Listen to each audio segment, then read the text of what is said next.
யோ என்னையா இவ்வளோ உயரத்துல இருந்து தேங்காய் இருக்கிற? கீழே விழுந்தா என்ன ஆகுறது? கீழே விழுந்தாலும் உடையாதியா? கீழே விழுந்தா தேங்காய் உடையதியா? நீ விழுந்தா என்ன ஆகுவ? அதெல்லாம் விழமாட்டேயா. இன்னைக்கு நேத்தா மரம் ஏறுறோம். காலம் பூரா அந்தரத்தில் தொங்குறதா எங்கள் பழுப்பு. அப்படியெல்லாம் கஷ்டப்பட்டு அந்தரத்துல தொங்கி சம்பாதிச்சு என்னத்தையா சாதிக்க போறீங்க?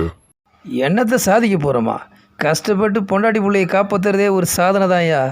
அப்படியா? இந்த காலத்துல பிள்ளைங்க பெத்தவங்களை கவனிக்கிறதே இல்லை. நீ இப்படியெல்லாம் கஷ்டப்பட்டு பிள்ளைங்களை காப்பாத்திட்டா மட்டும் அவங்க உன்னை கவனிப்பாங்கன்னு நினைக்கிறியா? உனக்கு ஒன்று தெரியுமா?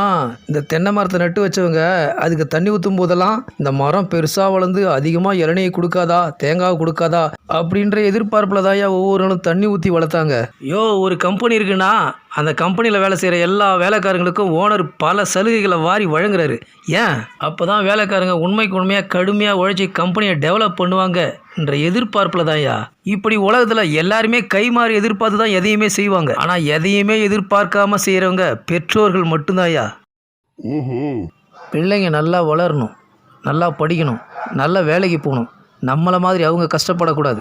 அவங்க நம்மளை கவனிக்கிறாங்களோ இல்லையோ அவங்க வாழ்க்கை நல்லா இருக்கணும் அப்படின்னு எல்லா கஷ்டத்தையும் சமாளித்து எதையுமே எதிர்பார்க்காம பிள்ளைகளுக்காக தங்கள் வாழ்க்கையே தியாகம் பண்ணுறவங்க பெற்றவங்க மட்டும்தான். மற்றவங்களாம் எதிர்பார்த்து தான் செய்வாங்க.